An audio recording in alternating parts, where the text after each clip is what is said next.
Hey y'all, we'll go ahead and get started here. Sorry for the minor delay on the food, but it looks like everybody's got some now. So that's good to see. I am Tom Glickert. I'm the president of ITS Georgia. Wanted to welcome you all today to the ITS Georgia monthly meeting, where we're going to be taking a look at the transportation research and development activities that are going on at Kennesaw State. Special thanks to Parth, Billy, and all the Kennesaw State participants today for hosting our meeting. We appreciate your research and your students' commitment to advancing transportation research, and look forward to hearing what y'all are working on. And then thank you to 360NS for sponsoring today's meeting. I'll give Rachel Cohen a few minutes to speak here, but we'll do a quick ITS Georgia update first. Natalie, don't bother sitting down because you're up first with a update from the program committee. Hey, y'all. And I do apologize. The delay in the food was me, so please throw your tomatoes this way. Program committee, next time we'll have somebody else be in charge of the catering. So no worries.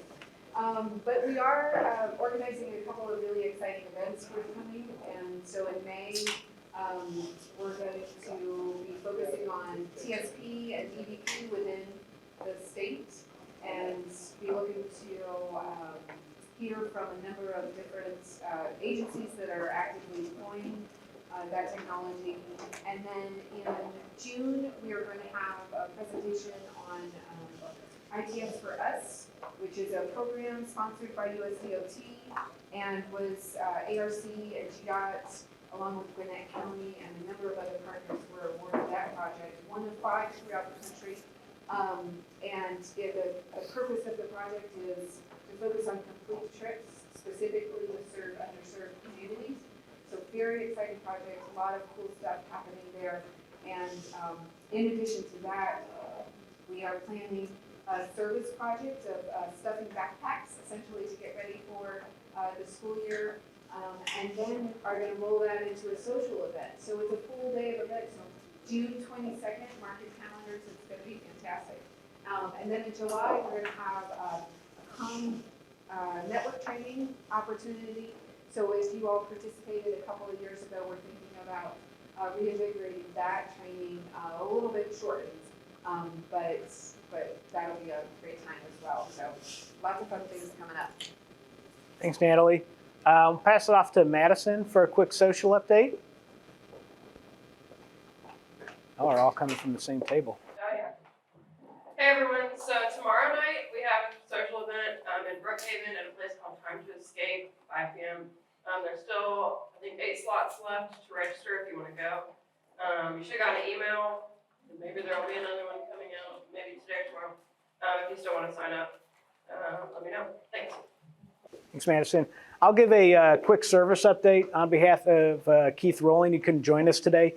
We are in the midst of our book bag drive. We did this last year working with Boys and Girls Club in the Atlanta metro area to put together and donate supplies for students in middle school and high school range to make sure they have the supplies they need to kick off the school year right.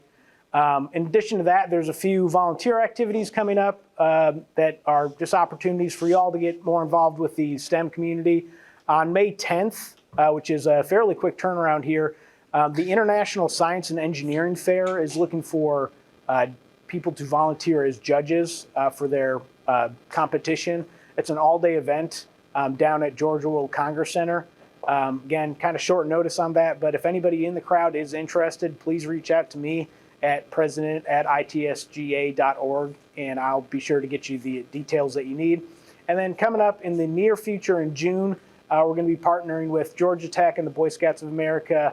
They host an annual STEM Academy at Georgia Tech, and it's just an opportunity to get in touch with some middle and high school age students and tell them about the importance of the STEM field and give them an understanding of what you do. So more information on that coming up.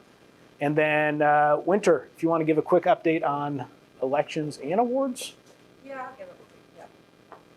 Hey guys, Winter Warble here, past president. I am actually going to be working on the elections and awards this year. It's going to be a little bit different. So elections will be opening hopefully in the next week. Be on the lookout for that. That's nominations. So people you think that would be interested in running, we have 6 board positions that will be opening up.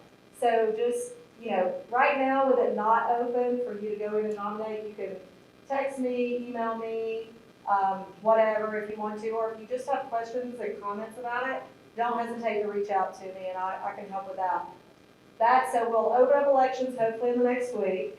That'll be on the website. We will close election nominations about mid-June, which allows our board to review the nominations and make sure everybody's a member, because you do need to be a member, or your organization needs to be a member to be elected and be on the board. So keep that in mind, and that's no big deal. We can get the membership set up if it's not happened yet. And then awards, we will open up about mid-June, or at least by the June meeting.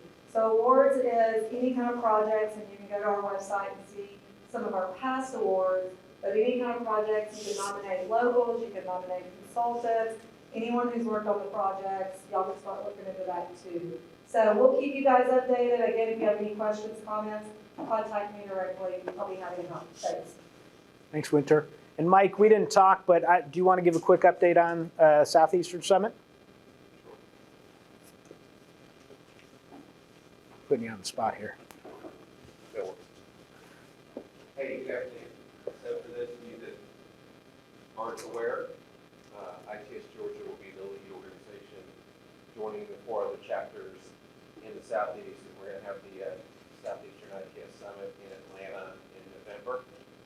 It's kind of the high regency mentality. So, been talking about it for a while. I hope everybody knows about this, but I do want to update you on a couple things. We will be sending out an e-blast, I believe, tomorrow to everybody in ITS Georgia, as well as the other 4 chapters. We released the sponsorship levels and benefits chart. So for those companies that have been kind of waiting to see where you want to land in sponsorship, that's going to be published tomorrow. Hopefully we'll have the sponsorships open up in the next few weeks. We're not ready to set a date yet, but we're certainly hoping sometime in May. And then following that, we'll release the exhibit hall registration and the attendee registration. So more to roll out next few weeks, but make sure you mark your calendars, November 6th to 9th, the Southeastern ITS Summit in Atlanta, and we'll hope to see all the other. Thanks, Mike. And then one more pass off before we get to the presentations. Rachel, if you want to come up on behalf of 360NS, who is our sponsor, and give us a little update about what you guys are working on. Okay, so ready? Right here. And then talking here.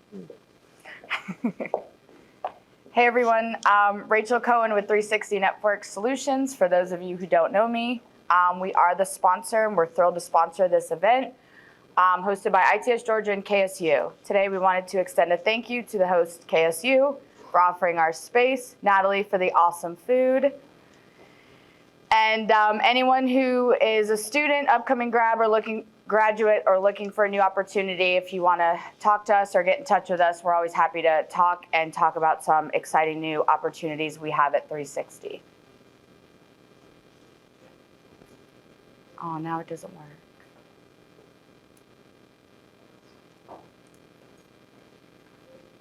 Okay, there we go.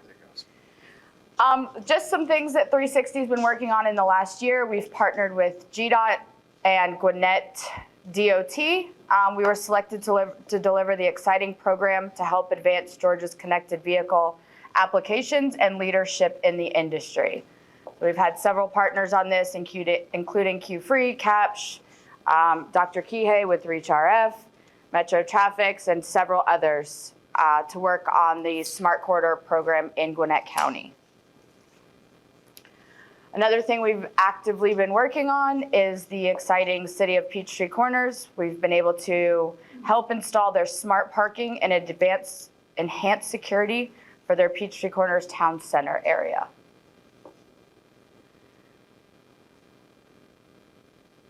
This past year, we continued expansion into the Florida markets with the introduction of 360NS's leading wrong-way driving solution FDOT selected us to deploy our wrong-way driving solution for District 1 across the interstate of 75 across their on-ramps.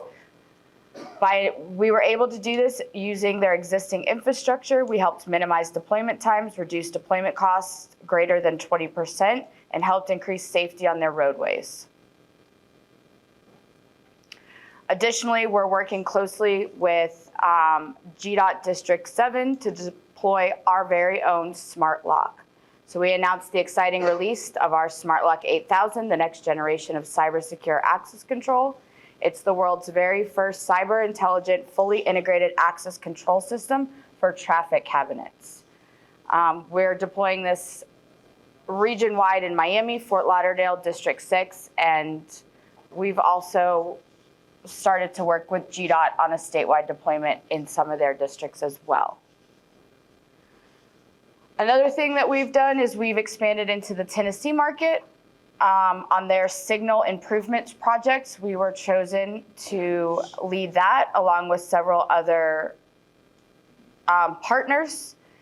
It will be the future-proof of city applications, allowing public benefit, improved mobility, and safety enhancement for all citizens, drivers, first responders, and non-motorized users. We've expanded into the Southwest markets of Texas, New Mexico, and Arizona. We were selected by the North Texas Tollway Authority to deploy a system-wide incident management, VMS, and video analytic platform across 2,000 cameras monitoring the Dallas Tollway. So just a couple of things that 360 has been working on. If you have any questions or want any further information about anything that we're doing, happy to talk to you. And thank you for allowing us to sponsor.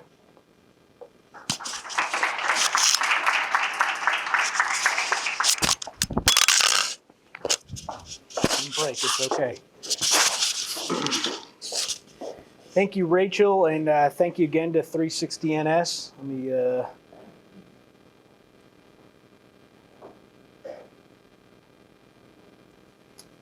So now I'm going to introduce Parth, who is an assistant professor here at the Department of Civil and Environmental Engineering at Kennesaw State University.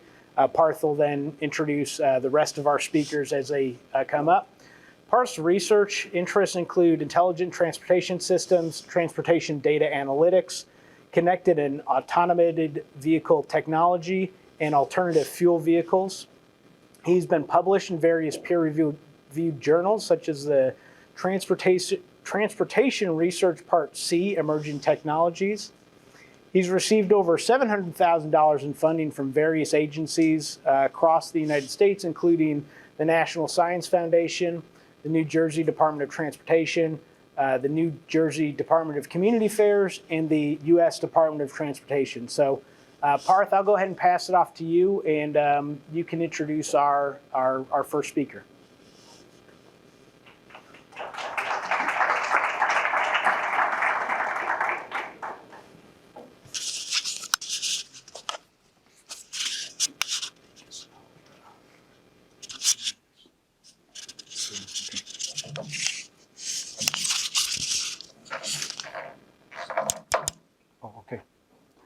Hello everyone, thank you very much for coming here.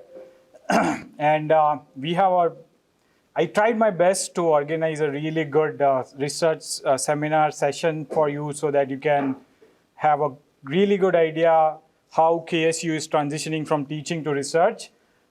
University, we have a very ambitious goal of becoming R1, and so this will be just the first step towards that. You will see some really good research projects going on here.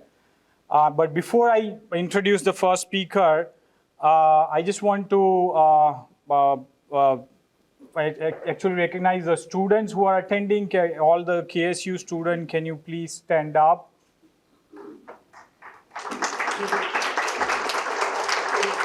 Okay. And all the KSU alums who are here, I think I met 2 of them. So, yeah. Oh, okay.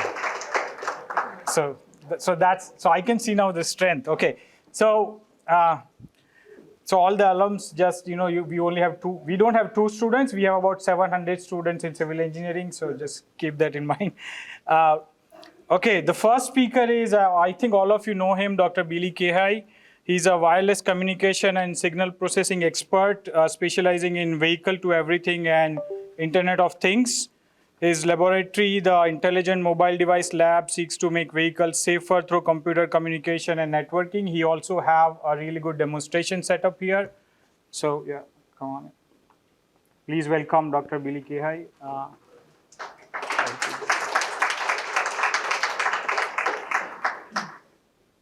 This is, just need to hold on.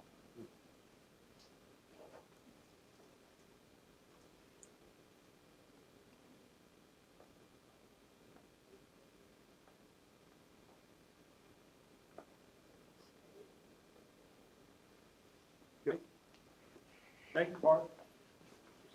Parth and I are true colleagues. We actually do work together. We're not just siloed in the law. Thank you. Thank you. Good, is it morning? It's afternoon. Good afternoon.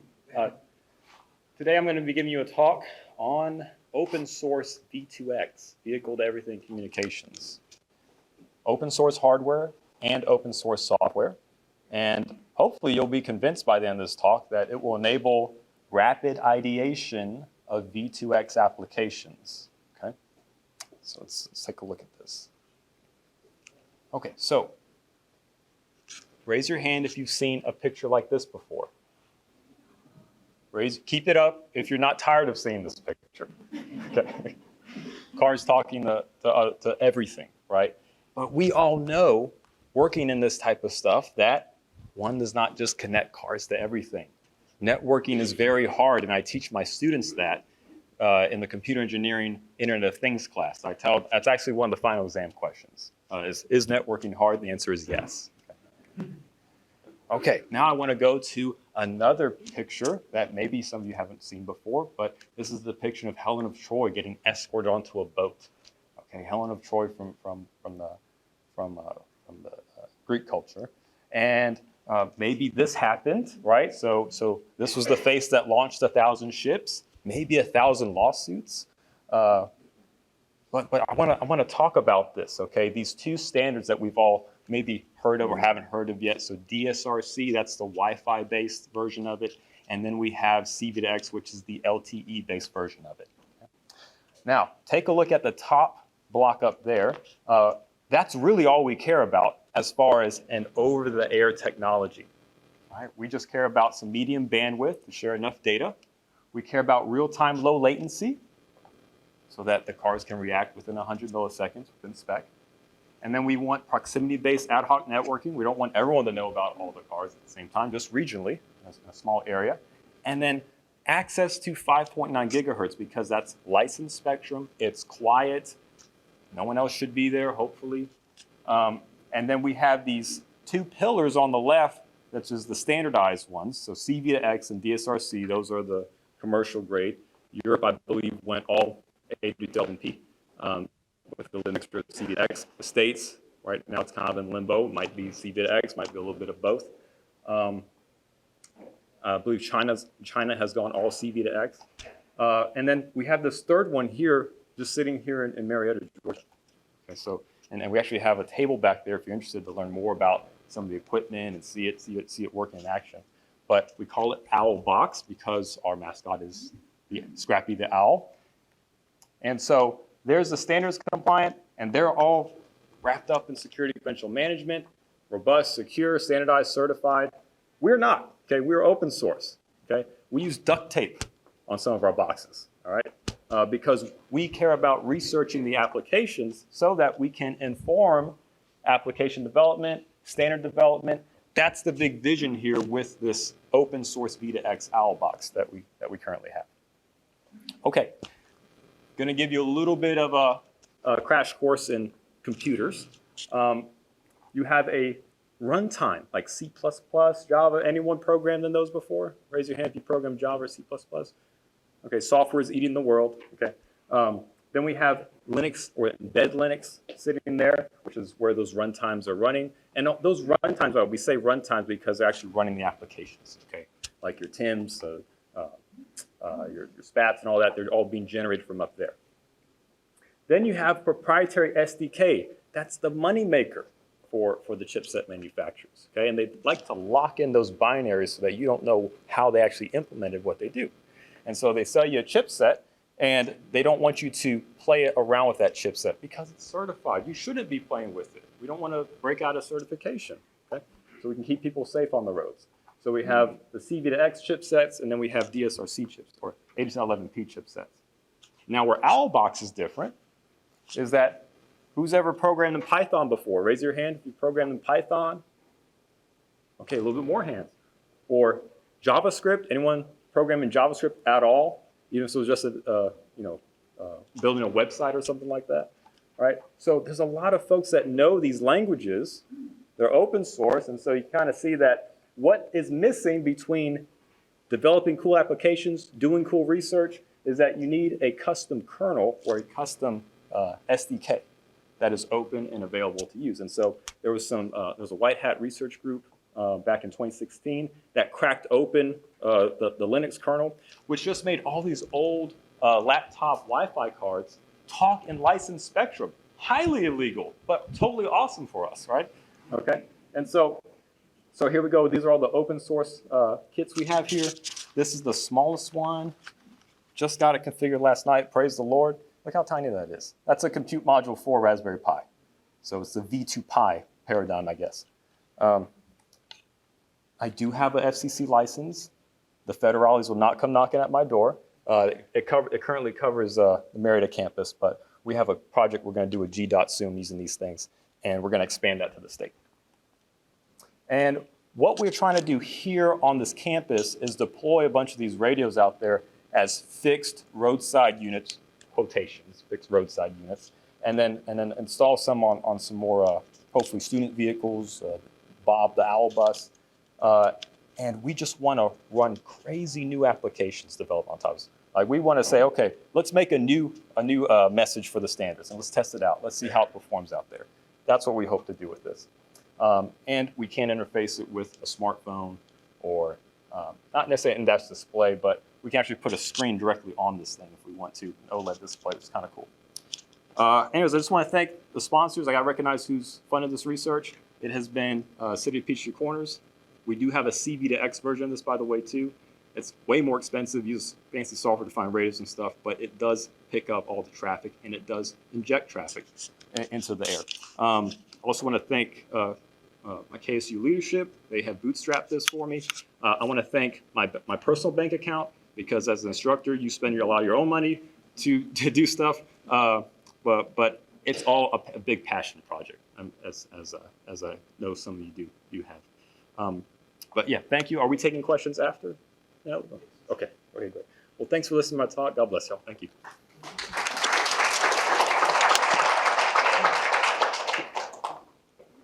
Okay, so the next speaker is Dr. Mahyar Amirgholy, and please, I apologize if I'm saying the wrong name, name incorrectly. He's an assistant professor in civil engineering, and before joining KSU, he was a postdoctoral scholar at Civil Engineering Department at Cornell University. He received PhD in Civil Engineering with a concentration in Transportation Systems from University of Massachusetts, Amherst. And he's a 2017 Council of University Transportation Center Milton Pekarsky Award recipients for outstanding doctoral dissertation in science and technology. Dr. Mahyar's research focus area is on the modeling and optimization of large-scale transportation systems. His research is currently funded by Federal Highway, and the results of his research have been published in top-tier journals such as Transportation Research Part B, Methodological and Transportation Research Part C, Emerging Technologies. And he serves as editor for special issue of Sustainability on Smart Transportation, Sustainable Design, Control, and Management. Please welcome Dr. Amirgholy.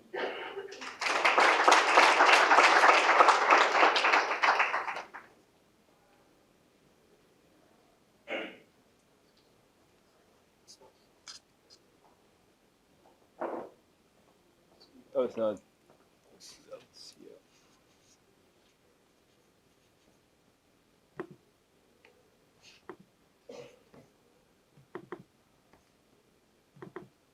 Thanks.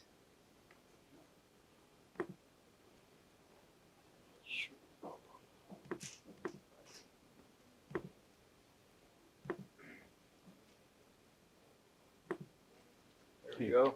Thank you. Thank you, Parth, for the generous introduction. So my presentation today is going to a very brief overview of my recent work with my students and colleagues on cooperative control and management of autonomous vehicles in highways and urban networks. Well, as Billy was just talking about, these days we hear a lot about autonomous vehicles and how they are going to change the concepts of driving and smart transportation in the near future. But what we are still not so sure about autonomous vehicles is how the rise in the penetration rate of these new technologies over the next few decades can affect the performance of the transportation system and traffic congestion in our cities. So is this change going to make everything better or worse? Do we need to redesign our transportation infrastructure, control systems, and management strategies for autonomous vehicles or not? And if yes, what are the critical factors that we need to consider in redesigning a transportation system? So these are type of big picture questions that we need to answer ahead of time to be able to make a more efficient use of these new technologies in our cities. Well, the artificial intelligence of autonomous vehicles can certainly make roads safer and driving more convenient. And we can also expect that the travel demand will increase over time because of the convenience of driving and reduction of the travel costs, because most of these cars are going to be fully electric in the near future. But on the supply side, we also know that improvement in the performance of highways and especially urban networks would be insignificant without upgrading our conventional traffic control and management strategies. So with no significant change in the design of the system, we can expect that the traffic condition can get much worse in our cities, and those conventional gas vehicles get stuck in the traffic can produce even more air pollution. So to be able to improve the traffic condition, or at least preventing it from getting worse, we need to improve the performance of highways and urban networks by upgrading our conventional traffic control and lane management strategies. And fortunately, the integration of artificial intelligence and wireless communication technologies in autonomous vehicles has created a great potential for a profound transformation in the transportation system.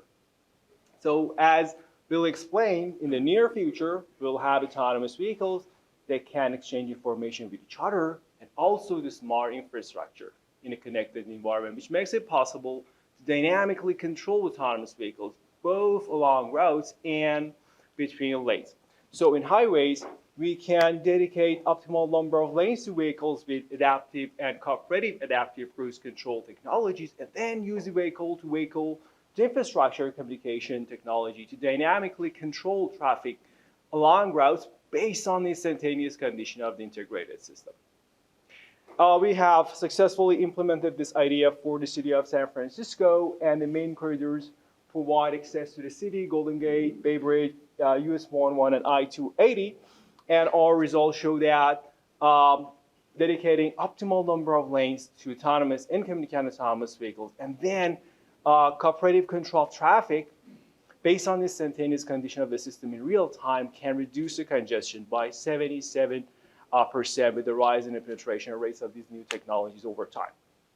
But cooperative traffic control can be much more complex and interesting in signal-free urban networks, because vehicles moving in platoons also need to safely pass through each other at signal-free intersections, and this requires coordinating the movements of vehicles at intersections. So we have designed,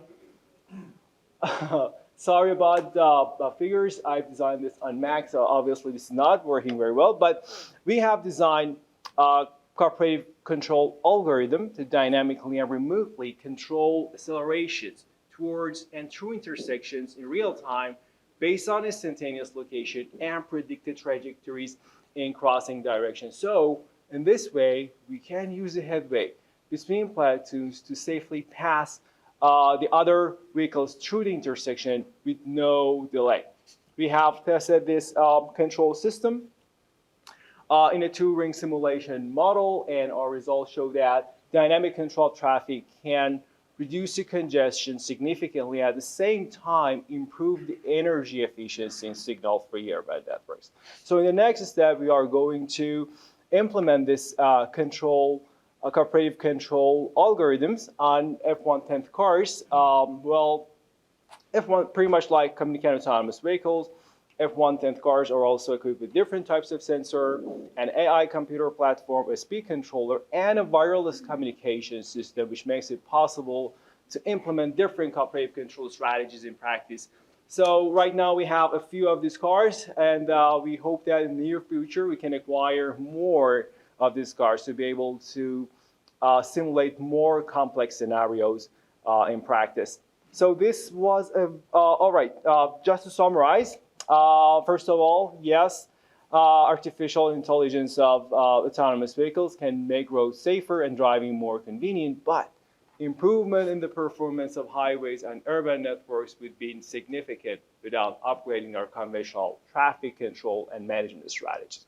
So in highways, we can dedicate optimal number of lanes to the vehicles with different technologies, and then use the vehicle to infrastructure communication technology to dynamically control traffic in real time. And in urban networks, we can use the cooperative control technology to coordinate the movement of CAV platoons at signal-free intersections. So this was a very brief overview of our research on cooperative control and management of autonomous vehicles in highways and urban networks. In this presentation, I tried to not dive deep into the details, so please feel free to reach out to me if you have any questions or comments. My email address is mahyar.amirgholy@kennesaw.edu, and I would be very happy to talk more about this topic or any other topics related to autonomous vehicles and smart transportation system. Thank you.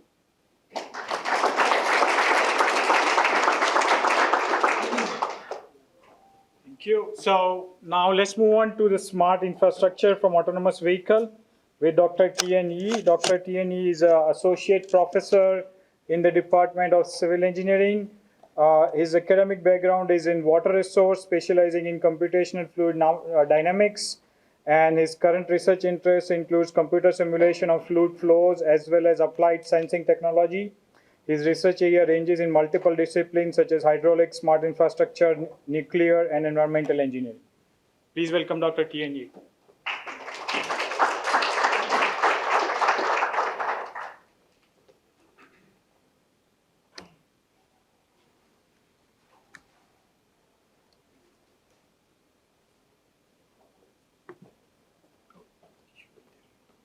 Yours is open, no? Okay.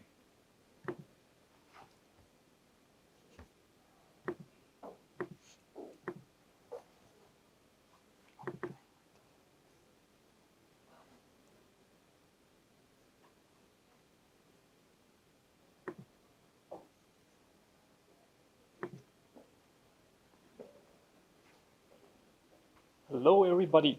My name is Tien Yee, and I'm an associate professor in the Department of Civil and Environmental Engineering. This is just a brief introduction of what my research is going to be for the next few years. So the title of this presentation is Remote Bridge Health Monitoring for Scouring using cost-efficient technology. So first of all, I have to admit I'm not a transportation engineering major. I'm more in a water and hydraulics area. So to be speaking to you all, I feel like I'm out of the water, right? So let me kind of get you guys some introduction about the scouring process first, and then we'll get into the technology of how things are being done, right? So first of all, scouring is gradual erosion of sediment around bridge piers. And then the reason why you have scouring is because of hydraulic action and scouring is much pronounced during high flow events. So now that you understand what scouring is about, right? What scouring is, let's look at the problem, right? The problem, so we have a lot of bridges around in Georgia as well as in the United States. And according to statistics, almost 64% of bridge failures are caused by scouring. So 64% of a large number is a large number here. So the issue with this is that the prediction for scouring is very challenging. They have numerical models, but these numerical models are not necessarily accurate all the time. In addition to that, any changed environment is going to cause changes in the scouring process. So this is a real problem to most Department of Transportation. So there are some countermeasures that people use in order to counter scouring. Traditional countermeasures are they construct things around that pier, and sometimes it works, sometimes it doesn't work. Traditional way of measuring scouring is that in Georgia is they send a crew out there and measure the actual depth after a flood event. What's the problem? The problem is when you measure that after the flood event, you're not capturing the actual scour depth, because then the sediment has already been deposited after a huge flow event. So what other technologies are currently available? There are some other technologies out there. I don't know if I have time to just mention each one of these, but they are listed over here on this slide. And this scouring technology only measures one thing. So they're measuring the depth of scour. And in addition to that, if we only know the depth of scour without knowing what danger it caused, without knowing what extent the scour is, what's the use of that information?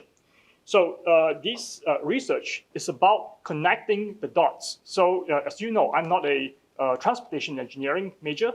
So what I can contribute here is to pull all these things together between transportation, hydraulics, electrical engineering, as well as structural engineering.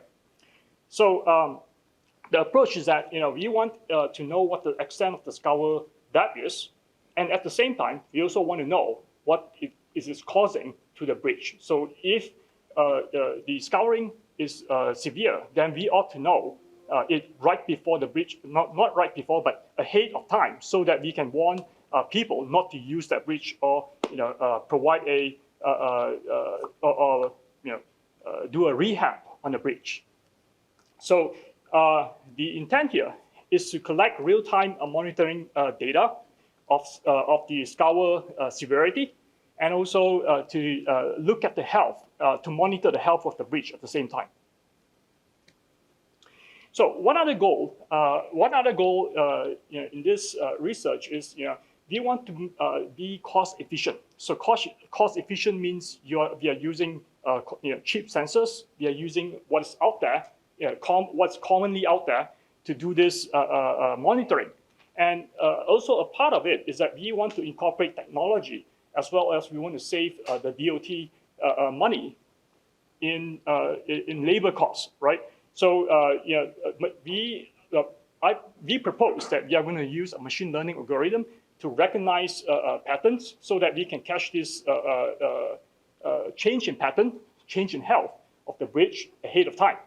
Now, another part of this research is also optimization. So the DOT only have a certain amount of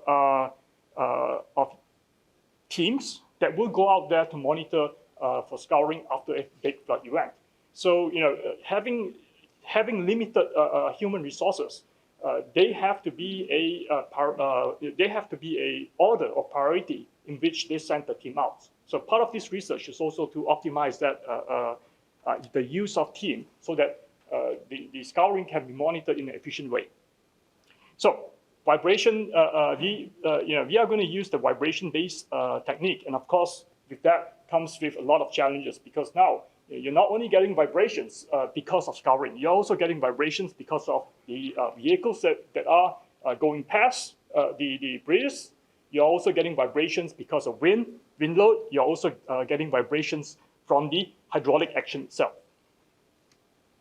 So based on previous study, there are changes in behavior during scouring. And the previous study basically did a bunch of experiments, and what they found out was that regardless of what type of scouring they are looking at, there is a change of behavior in the vibration of the bridge if there is scouring. So with that data, we are trying to capture. We will try to capture the event prior to bad things happening. So the main objective is to develop of this research is to develop a sensor system, and then we are also going to develop a warning system and provide real-time feedback to Department of Transportation. And of course, we are going to use some pretty common sensors, accelerometers, sonar, gyroscope to measure acceleration, to measure that, and then to measure the tilt. Okay. Also, we are going to do some hydraulic and structural analysis on the bridges prior to actually doing the field work. And we are going to also produce a machine learning code that will recognize patterns. And last but not least, we are going to optimize the priority of bridges that needs attention. So this research is significant because there are very few field-implemented systems out there that will be capable to do the same thing. And also, this research will also provide a timed assessment of bridge health. And this is very important because it relates to everybody. It relates to the safety of everybody. And last but not least, it saves the DOT money by optimizing the routes of the team they deploy to check for this scouring.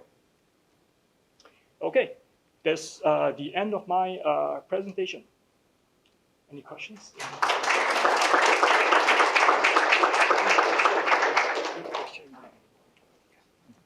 Okay, so we made sure the bridges are safe. We are doing cooperative control using communication. So let's talk about human being next with Dr. Sylvia Bhattacharya.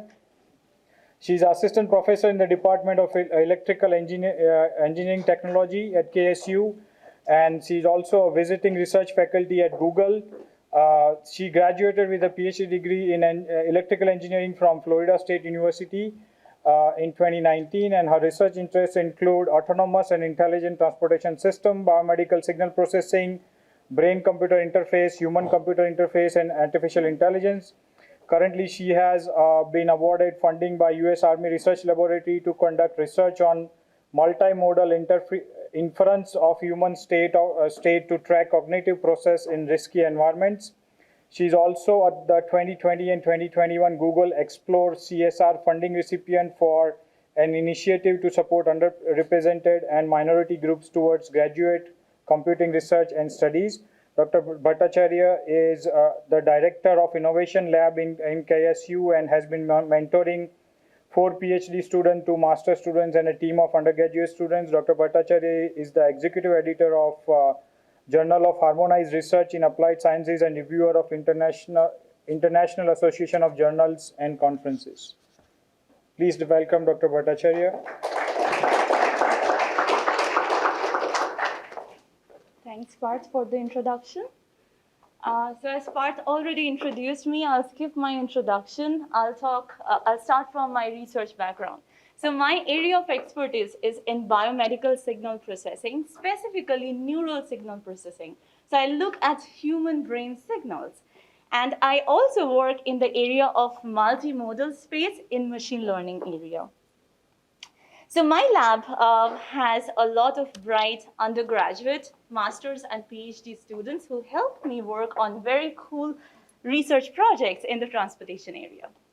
So in a very high level, I work in the area of human autonomy teaming in the transportation space. What does that mean?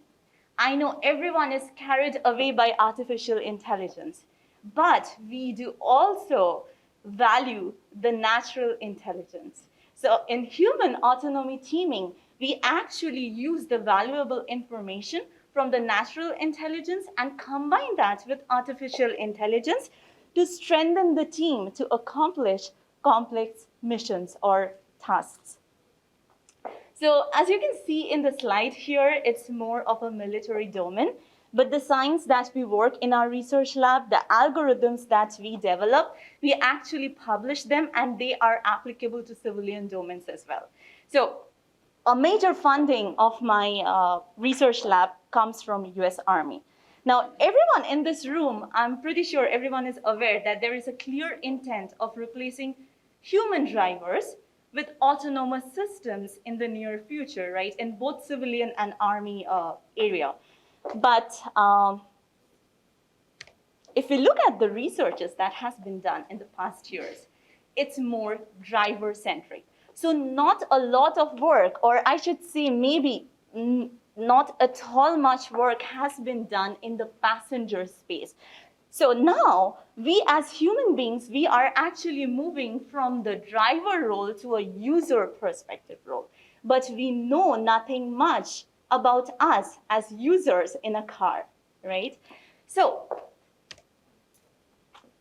we started working with Army, exploring this data set that has been collected using a lot of physiological signals for both drivers and passengers. But we are investigating the passenger data specifically.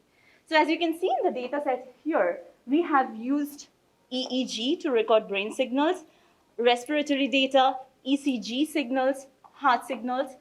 We also embedded sensors in the passenger seat to actually record their motions, and also video inside the vehicle to record their head position, to record their eye movements, etc., etc.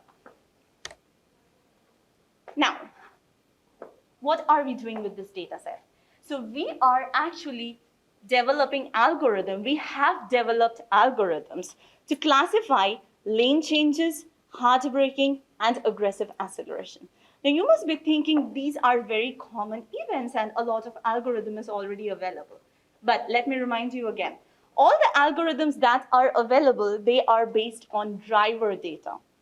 But we were able to actually predict these events using only passenger physiological data, plus video data and vehicular data. So our algorithm can predict any environmental event or similar environmental event using passenger data only. Now, the second question comes to our research problem.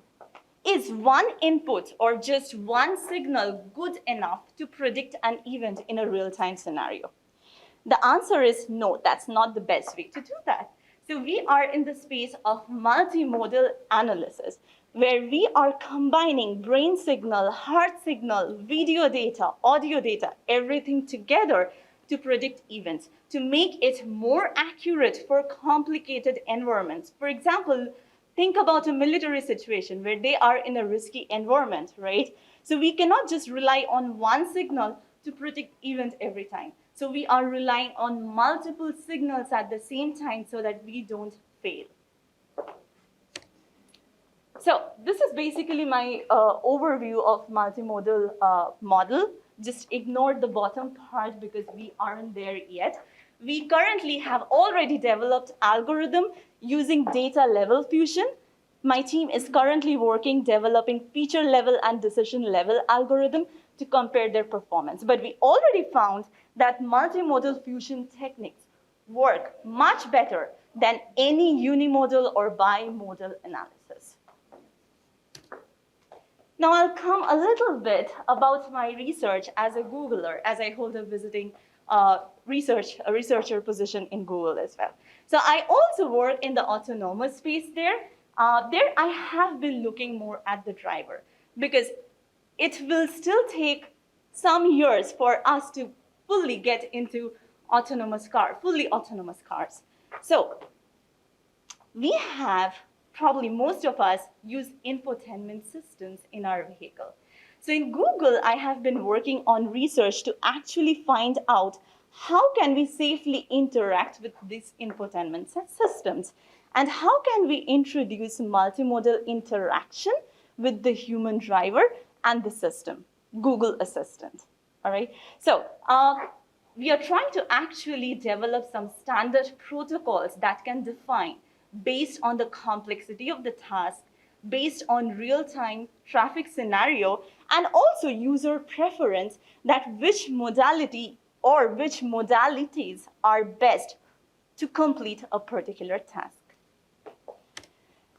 Coming back to my research again in KSU Research Lab. So, as you've seen, I have working with drivers, I'm working on passengers. Now we also haven't forgotten about pedestrians because they are also very important element of our roadway system. So, similarly, like it's very important to have a communication between AI and human passenger, it's also very important to have a communication route between the pedestrian and the drivers. So, I have been working, or my team is actually working in developing algorithm which can predict the gait intention of a pedestrian while crossing the road. And we are also using the multimodal algorithm that we have developed from the Army project to fuse the video data across the road, looking at the video of the pedestrian crossing along with EEG signals to make a more accurate real-time prediction of gait analysis. And I'm actually collaborating with our next speaker, Dr. Parth Bhavsar, on the second phase of this research. This is currently funded by KSU internally. Of course, we have our eyes open for external sponsors on this project to keep this moving excitingly. So these are two of the recent publications, journals that we have published in 2022, besides all other publications from past years. These two journals specifically talk a lot about the techniques, how we have used passenger data to actually classify or predict different kinds of events. So if you're interested in reading that, please go ahead and refer to these links. So that's the overall overview of my project. Thank you. We are taking questions later, right? All right, thank you. Okay, next is me. I'll be very quick, so don't worry. I'm just coming back to the vehicle side of it.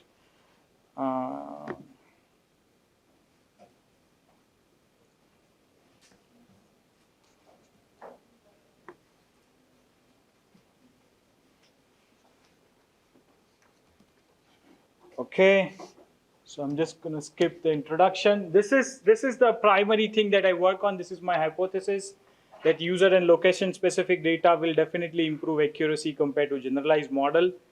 The main thing is if you look at any AI model, any artificial intelligence model, it's basically a black box. You feed in data, it goes into a black box, and then you check the accuracy. And majority of the researchers are trying to develop generalized model. You know, can we just put all the data into black box and can we just get very accurate results for everybody? My idea is different because I drive in Toyota Prius and you may drive in a Mustang, right? So you know how fast who will drive, right? So that's my idea.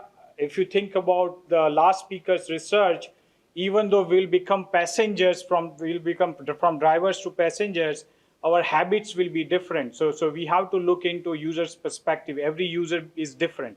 That is the main idea.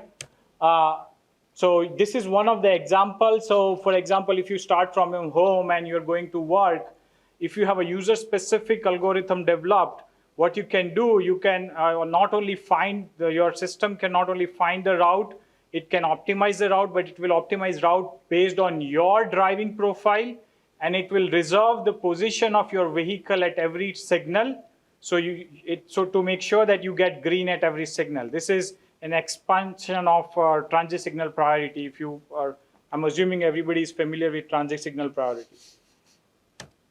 This is another research. We received one of the sample equipment from USDOT, one RSU and one OBU, so to start transit signal priority. Our idea is that we are right now assembling this equipment and we'll put one OBU in KSU shuttle, and we'll see if we can get a green for the intersection that is outside the campus.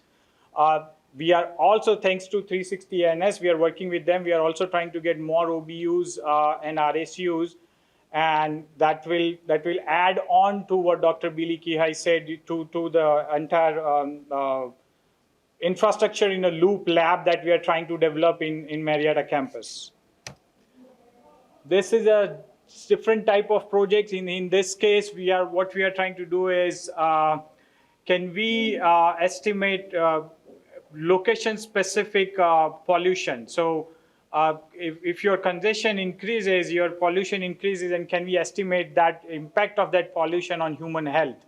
So it connects directly from traffic congestion to individual human health by measuring outdoor air quality and indoor air quality.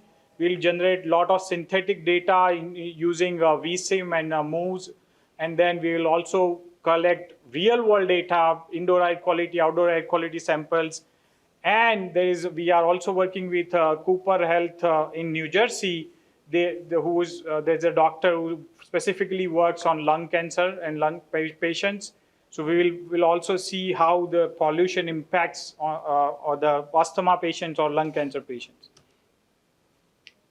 This is the project that I started with New Jersey Department of Transportation. We developed essentially a pothole detection sensor. We started with Kinect. We quickly move on to our own Raspberry Pi and Jetson Nano sensors. We collected data on in southern New Jersey. And then right now, we are working with Collingswood, New Jersey to help them develop a payment condition index. The idea is that can we transfer our distributed AI algorithm to their own phone so they can collect payment distress data anytime they want. So we are developing the system for them. Right now, we are developing a smartphone app and feedback loop and all those things. This is the last project. In this case, I'm looking into aging population and their transportation behavior. We have developed a ride-sharing app for research so that we can collect more data on those populations and then find out if you cannot drive as a user, what are the best options for you specifically for your visit from home to health and then coming back. So that's the trip that I'm looking into for this research. And that's all for me. And I think the last speaker we have is the chair of civil engineering. She's going to talk about, I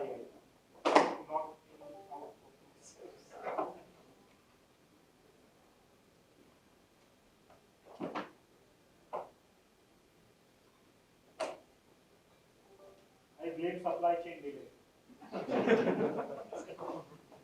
It's a common theme right now, so that's why we had food delay also. There was a chip malfunction in the van, so. Okay, so Dr. Sunanda Disanayak is a chair of civil engineering at KSU since 2021 and a full professor. Her research has focused on solving applied and practical problems related to transportation engineering with particular emphasis on traffic operations and safety of highway mode.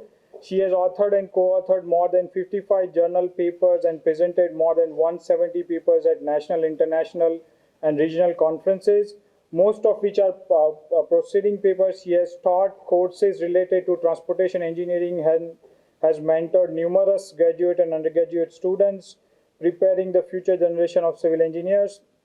Dr. Disanayak has won the Outstanding University and Professional Service Award, Advisor of the Year Award, Outstanding Teacher Award, and Outstanding Researcher Award at Civil Engineering Department of her previous institution several times.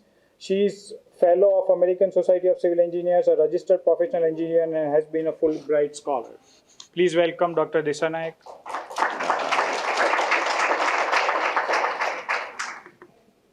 I was worried that you would consider that as me.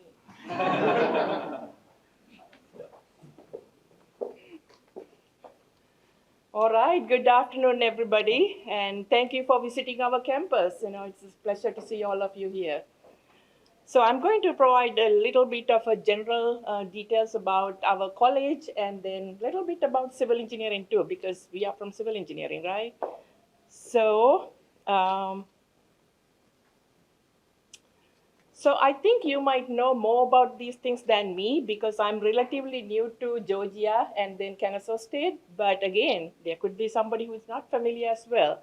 So Southern Poly was established at the request of Georgia businesses and industry in 1948. And that was as the two-year division of Georgia Tech. So the intention was to produce industry-ready, career-ready engineers. So I think today we are doing that, and our graduates are ready to jump into workforce and get things done, or to continue with graduate education. So a little bit more background and history about our college. So you know that Southern Poly mainly had engineering technology programs, and then engineering division started around 2007, 2008. And then School of Engineering got started in 2013. And then kind of parallel to that, you had this Kennesaw State University with everything except engineering and medical schools. So somebody came up with this great idea to combine the two. And then in 2015, KSU and SPSU got merged and became one comprehensive big university. So we have two campuses, Kennesaw campus, and you are here in Marietta campus. So we have 13 colleges at KSU and 3 are at Marietta campus and 10 in Kennesaw campus.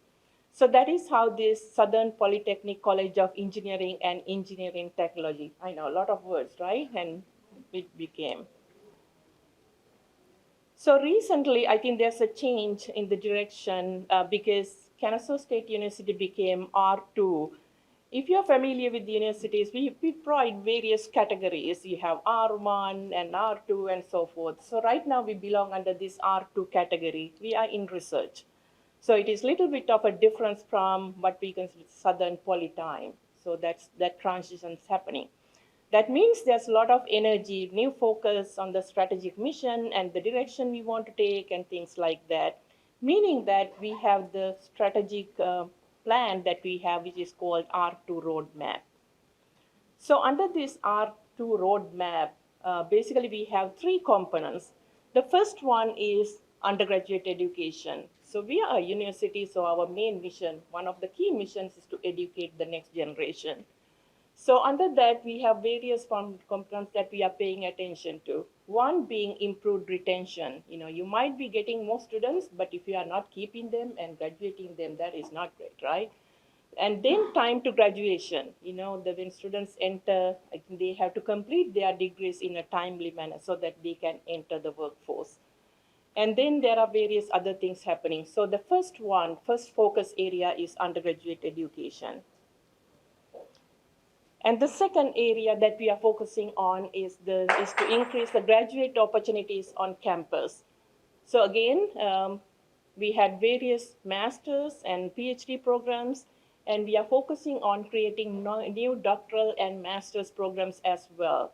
For example, we are starting this interdisciplinary engineering PhD at the college right now. So we have already started that one. And then prioritize graduate education. And we have what is known as double OWL program, which is kind of accelerated program towards getting the master's degree. So you combine bachelor's with master's, and they get 9 credit hours, kind of a credit for that combined thing. So basically free 9 credit hours so you can complete both bachelor's and master's at the same time. So that is a really good program. And we have double OWL programs in pretty much all the departments. And that is really a good opportunity for the students to reach that master's degree as quickly as possible. And third part, you heard about all these amazing presentations from our faculty. So our college will develop partnerships internally and externally to conduct research and be more visible in research area. So we want to collaborate internally. You heard about faculty talking about working with each other. And then we want to reach out to industry, various federal agencies, and bring in research dollars to do more work. So improving research infrastructure is another component of that. We need labs, we need equipment, we need things to keep working on research. So that is kind of our third focus area in this new R2 roadmap. So then the economic impact that the college is bringing, we are growing fast. I think most of you live here, learn here, so you're familiar with what is happening. So Kennesaw State is growing fast. So during the past 2 years, we have hired close to 18 new faculty members.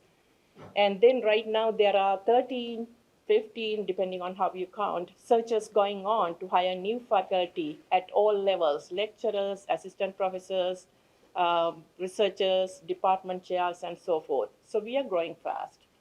And also faculty is bringing in research funding from external agencies, it has growing continually. In the past 2 years, that was even without a PhD program, but now last fall, we introduced the new interdisciplinary PhD program. And with that, research funding is growing fast. And we have received funding from many federal agencies, National Science Foundation, National Institute of Health, and various state agencies like GDOT and many other agencies. And you just heard about Google, and we have several research programs with all these well-known companies across the country. So in addition to that, we have various donations and funding received from various agencies as well. So you might wonder then, how big are we? So we have some statistics here. So we have 6 departments, civil and environmental engineering, electrical and computer, engineering technology, material and systems, or industrial engineering, mechanical engineering, robotics, and mechatronics. So mechanical is our biggest department. That is kind of common across the country. Pretty much every engineering college, I think mechanical engineering is the biggest. And then the second one, electrical in our case, and then the civil and so forth. So the most important thing, if you compare Kennesaw State with several other universities across the country, is that we are growing fast. I think Parth mentioned, I just moved from another university, actually another KSU. And the challenge there is enrollment is going down because of various demographic type characteristics. But here you can see in every department, pretty much everything, you're growing fast. So the prediction is that college is going to reach 6,000 students in about 3 years' time. So that is going to make us the second biggest engineering college in the state. So a little bit about civil engineering. So currently we have about 775 undergraduate students and about 45 graduate students, mostly master's students. So you might consider doing a master's degree, and actually we have one of the most economically feasible master's degrees across the country. It's ranked pretty high because our cost is very reasonable compared to many other places. And our undergraduate program is fully EBIT accredited. You can see the timeline. It has always been accredited. So we have currently civil engineering, construction engineering, and environmental engineering. But around the same time, the title of our department changed with the discontinuation of the construction engineering program. So right now we are civil and environmental engineering. And our next accreditation is going to be in 2025, and we are getting ready for that. So you might know that accreditation is really important for any academic institution, right? That means it is going to verify the quality of the education that the students are getting. That is up to the standard. So all our programs in the college are a bit accredited as well. And then at Kennesaw State, Southern Polytechnic College of Engineering, we have various student organizations which are very active.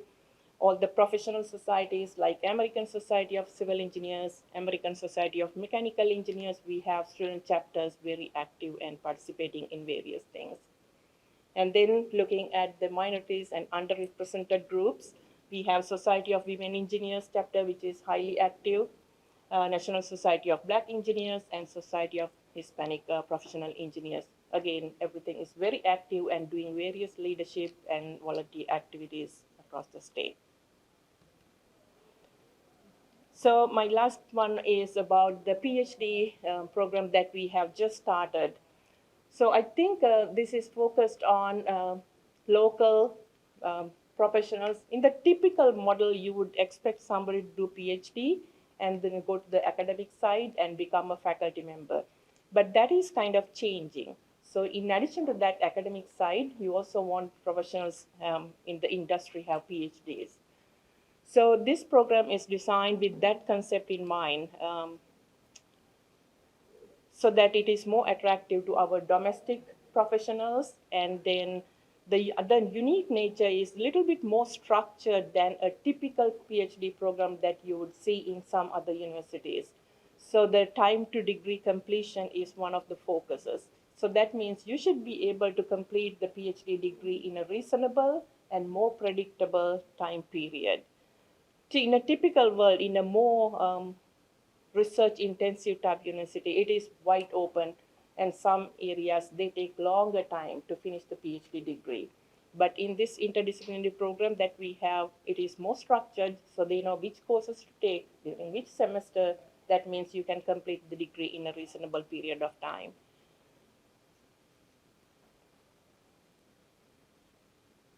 So I think I covered that already. So right now, there are a couple of focus areas in terms of this interdisciplinary PhD program we have just started. So we have intelligent robotic systems, smart infrastructure, and biomedical health sciences. Those are the three key priority areas right now. But we are also getting into the emerging areas like innovative materials, sustainable energy, innovative manufacturing, and so those things. So the program has potential to go into about 50 PhD students and some 8 to 10 postdocs. So we have just started the fall semester. So we have close to 10, I believe 8 or 10 PhD students in the college right now. And this is expected to grow because it is attractive to many working professionals. So if you consider doing a PhD, consider us. So with that, we have time for questions. Thank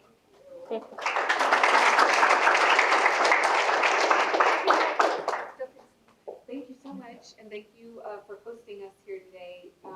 I'd like to encourage anybody that's interested in asking questions. We're a little over time today, so feel free to stay. We have the room for our networking events afterwards, and feel free to ask your questions there, as well as